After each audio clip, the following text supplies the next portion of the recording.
Welcome back to my channel. This is Persistent Pam.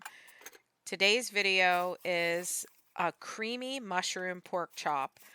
I purchased a large pack of the pork loin cut up into chops at BJ's Wholesale Club. I spent $8 for this pack, and it was a pretty large amount of pork chops. It was 3.67 pounds in total.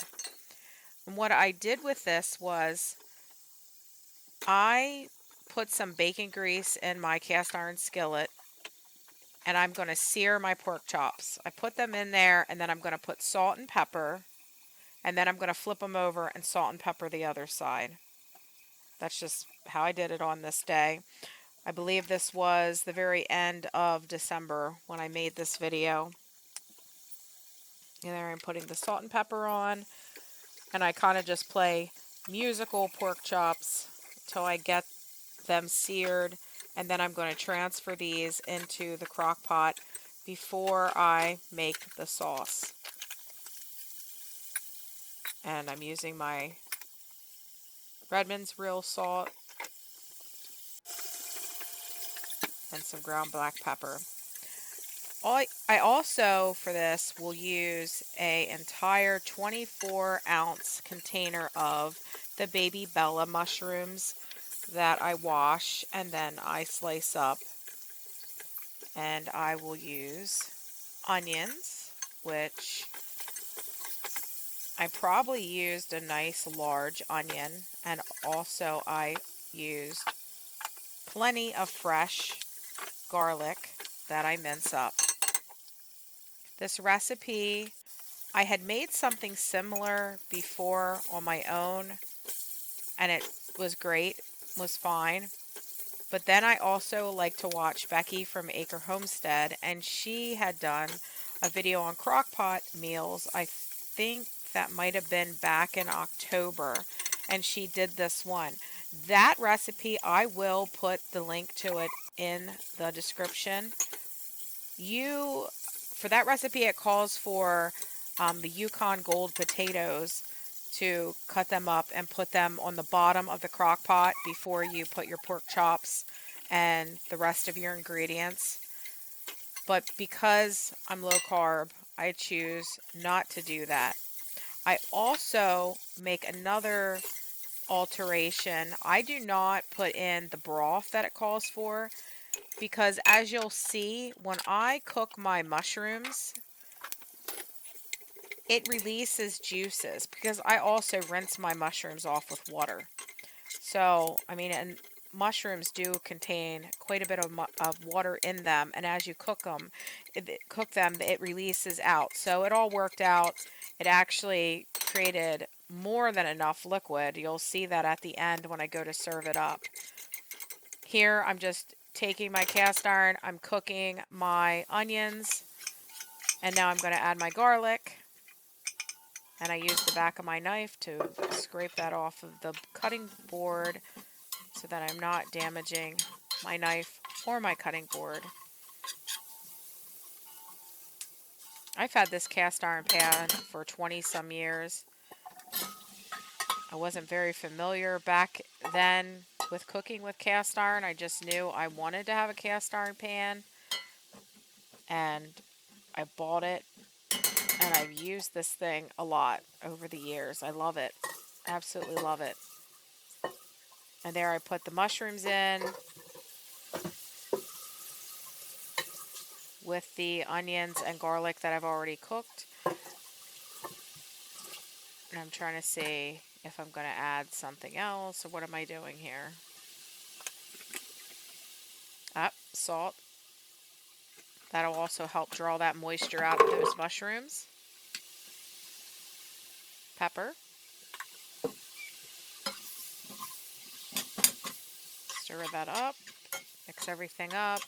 And then I believe I will put the lid on this. Let's see. Because I know it creates that steam and helps hold that liquid in. It'll release all the goodness off the bottom of the pan as well for that depth of flavor as you are cooking. I don't know fancy terminology. I've just learned how to cook because I've cooked for so long. So forgive me for that. There I go, I put the lid on. And then I'll just periodically check on the mushrooms as they're cooking.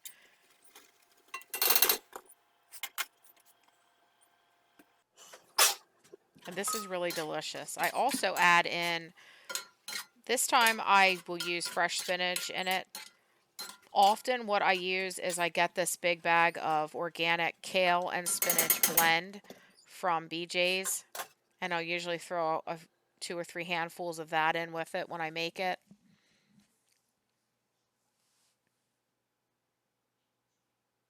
And there's the spinach that I needed to use up. I just used the rest of the organic spinach I had in the fridge. Another thing, when I had shared, spinach is a food that contains a lot of oxalates. So when you drink your lemon water, that actually helps. I don't know all the scientific reasons. That's something you would have to look at for yourself. But for me, I like to try to make sure I'm drinking my lemon water, especially if I'm going to be eating a food high in oxalates. Plus, it gives you a nice amount of vitamin C. Being low carb, I don't I don't eat the tons of different varieties of food that I used to eat before. Before I went low carb, I actually was gluten-free for, oh boy, 6 years I was gluten-free. And I also did not drink milk or anything like that because of issues with my gut. And what's weird, when I did cheat a little bit with the low carb over the holidays, I was actually able to eat gluten and not have an issue. You could see there how much liquid was in that. Now I'm going to add a block of cream cheese. I'm going to stick the lid back on, and I'm going to allow that to kind of soften up, warm up, so that I can kind of incorporate that and make the sauce.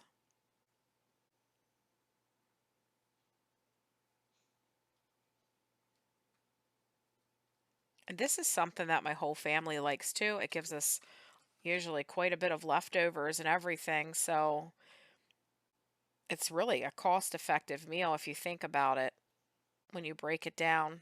I'd have to kind of do a little bit of math, but it's great. I mean, $8 for all those pork chops. Oh, red pepper flakes. Add some of that. Italian seasoning. And like I had mentioned before, I'm one of those measure with my eyeball cooks.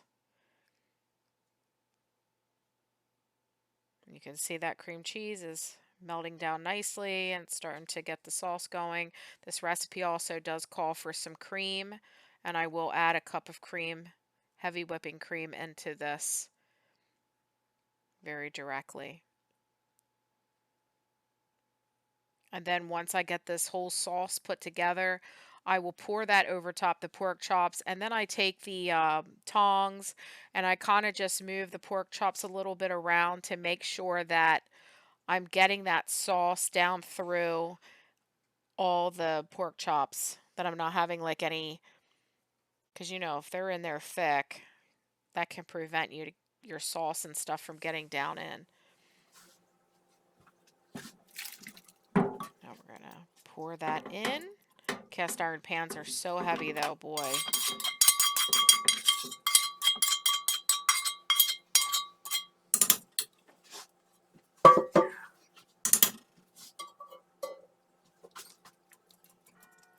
And I'm gonna move that around.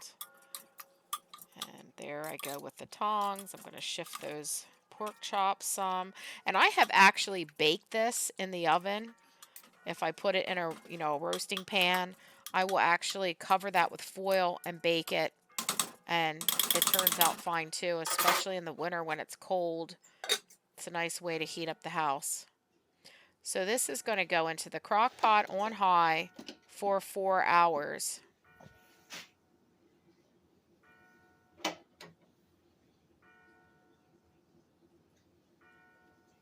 And there I'm saying 4 hours. I turned the light on so you can see, but see, there's plenty of liquid in there. I did not need any broth. And here I am serving it up. This will be for the low carb me, and I will add some broccoli to the side to eat with it. And I don't mind having that extra liquid in there because a low carb way of eating can be rather dehydrating. So any way I can get some extra liquid is perfect. And there it is with the broccoli. And then I served, the rest of the family had it over rice. I know my husband's not a fan of broccoli, so I did not give him broccoli. Like I said, I will put that recipe in the description so that you can make it even just as it is if you love the potato. And it actually, everybody said it was delicious because I did make it one time with the potatoes on the bottom. Let me know if you've made something similar or if you're going to try this recipe. Thank you for watching. Please like and subscribe. Thank you so much. Bye-bye.